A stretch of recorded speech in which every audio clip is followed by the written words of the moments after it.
ଖୋର୍ଦ୍ଧା ଜିଲ୍ଲା ଜଙ୍କିଆ ଥାନା ଓଳସିଂଠାରେ ମହା ଆଡମ୍ବରରେ ଅନୁଷ୍ଠିତ ହୋଇଛି ଐତିହାସିକ ବାରଦୋଳ ଯାତ୍ରା। ଚଳିତ ବର୍ଷ ମହାସମାରୋହରେ ଅନୁଷ୍ଠିତ ହୋଇଛି ଦୋଳଯାତ୍ରା। ବାରଦୋଳ ଯାତ୍ରାରେ 40ଟି ଗ୍ରାମର ଠାକୁର ଠାକୁରାଣୀ ବିରାଟ ଶୋଭାଯାତ୍ରାରେ ବାହାରିଛନ୍ତି ଦୋଳ ମଣ୍ଡପକୁ। ବାରଦୋଳ ଯାତ୍ରା ଦେଖିବାକୁ ଓଳସିଂ ଗ୍ରାମରେ ହଜାର ହଜାର ଲୋକଙ୍କର ଭିଡ଼ ଜମିଥିଲା। ବିଳମ୍ବିତ ରାତ୍ରିରେ ଗ୍ରାମର ଠାକୁର ଠାକୁରାଣୀମାନଙ୍କ ବିରାଟ ଶୋଭାଯାତ୍ରାରେ ପାରମ୍ପରିକ ଘଣ୍ଟ ଘଣ୍ଟା ହରିବୋଲ ହୁଳହୁଳି ପକାଇ ନାଗାପୁରୀ କଳ ଘୋଡ଼ା ନୃତ୍ୟ ବାଘ ନୃତ୍ୟ କରି ଦୋଳ ମଣ୍ଡପରେ ବିଜେ ପାଇଁ ଶୋଭାଯାତ୍ରାକୁ ନେଇଥିଲେ। ଦୋଳ ପଡ଼ିଆକୁ ଠାକୁର ଠାକୁରାଣୀ ଆସିବା ପରେ ଦୋଳ ପଡ଼ିଆ ହୋଇଥିଲା ଉତ୍ସବମୁଖର। ବାରଦୋଳ ଯାତ୍ରା 3 ଦିନ ଧରି ଦୋଳ ପଡ଼ିଆରେ ମହାସମାରୋହରେ ଅନୁଷ୍ଠିତ ହେବ। ଐତିହାସିକ ପ୍ରସିଦ୍ଧ ଓଳସିଂ ବାରଦୋଳ ଯାତ୍ରା ପାଇଁ ରଙ୍ଗ ବେରଙ୍ଗର ଆଲୋକମାଳାରେ ସଜେଇ ହୋଇଛି ଦୋଳ ବିମାନ। ଦୋଳ ବିମାନରେ ବିରାଜମାନ କରିଛନ୍ତି ଠାକୁର ଠାକୁରାଣୀ। ପାରମ୍ପରିକ ଭାବରେ ଦୀର୍ଘ 1932 ମସିହାରୁ ଅନୁଷ୍ଠିତ ହୋଇଯାଉଛି ଏହି ଯାତ୍ରା। ଛଣଗିରି ଗ୍ରାମଠାରୁ ଓଳସିଂ ଗ୍ରାମ ଅଲଗା ହେବାଠାରୁ ଯାତ୍ରା ନିରବଚ୍ଛିନ୍ନ ଭାବେ ଅନୁଷ୍ଠିତ ହୋଇଛି। ଏହି ବାରଦୋଳ ଯାତ୍ରା 93 ବର୍ଷରେ ପଦାର୍ପଣ କରିଛି।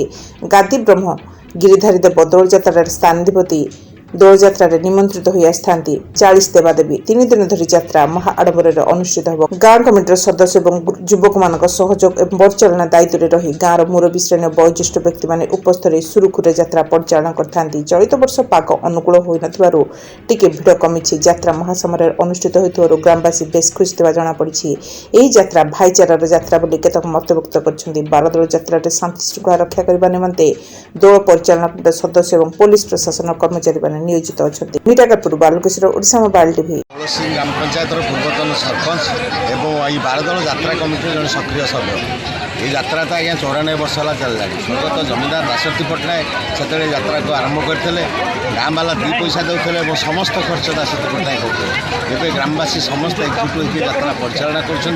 আমার 32 জন কমিটির সক্রিয় সভ্য অনেক এবং এতদ্ব্যতীত শান্তি শৃঙ্খলা রক্ষা করা 50 জন ভলেন্টিয়র্স মেম্বর অনেক এবং প্রতি 10 জন জনে লেখা গ্রুপ লিডর অনেক। যাত্রা খুব শান্তি শৃঙ্খলার সহিত চালে এবং স্থানীয় লোক মানকর বহুত সহযোগ অছি এবং গ্রামবাসী সহযোগ যে যাত্রাটা সুরুখুরে চালুছে। অতুল কুমার পଟ୍ଟନାୟକ সম্পাদক বারদোଳ যাত্রা পরিচালনা কমিটি। দীর্ঘ 94 বর্ষ ধরি আমার এই ঐতিহাসিক বারদোଳ যাত্রা পালন করা যাই আসুছি। ଆମ এই অঞ্চলর ইয়ে গোটে অত্যন্ত লোকপ্রিয় যাত্রা। এতে আম এই আখপাখ অঞ্চলর লক্ষাধিক লোক জনসমাগম হয়ে বিভিন্ন অঞ্চলর দোଳରେ সুসজ্জিত হয়ে ঠাকুর মানে বিজে করে বিরাট পটুয়ারে আমি গাঁ সারা বুলাই সেমানଙ୍କର আস্থাନରେ বিজে କରିଥାଉ এবং অনেক জায়গার দোকান বজার লোক গহলি আপনার দেখুথিবে এই কোভাবে শান্তি শৃঙ্খলার সহিত আমি এই যাত্রাকে পরিচালনা করিছু এবং আমার পুলিশ প্রশাসন হুঁতু আমার সরকারি প্রশাসন হুঁতু আম কমিটির সমস্ত সদস্য এবং আখপাখ অঞ্চলর বুদ্ধিজীবী আমକୁ শান্তি শৃঙ্খলা রক্ষা দিগরে সাহায্য করতে। সর্বোপরি আম গ্রামবাসী সেমানଙ୍କର ସମସ୍ତଙ୍କର অকুণ্ঠ অবদান ফଳରେ ଆମେ এই ঐতিহাসিক পরম্পরা আজ পর্যন্ত বজায় রক্ষা।